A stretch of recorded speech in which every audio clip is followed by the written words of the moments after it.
সন্দেশখালি নিয়ে কেন্দ্রীয় নেতৃত্বের সঙ্গে বৈঠক করতে শনিবার দিল্লি যাচ্ছেন বিরোধী দলনেতা শুভেন্দু অধিকারী।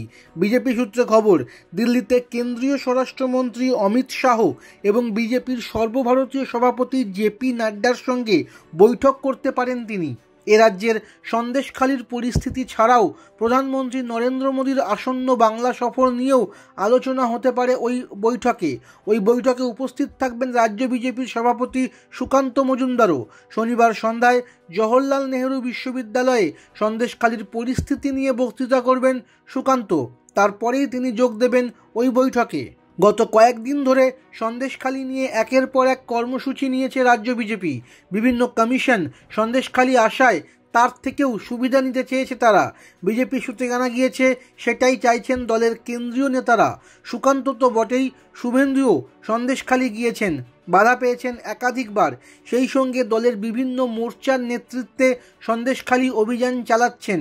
বৃহস্পতিবারও গ্রেফতার হয়েছেন সুকান্ত। শুক্রবার গ্রেফতার হয়েছেন সাংসদ লকেট চট্টোপাধ্যায়। সন্দেশখালির পরিস্থিতিকে লোকসভা ভোটে কাজে লাগাতে চায় কেন্দ্রীয় নেতৃত্ব।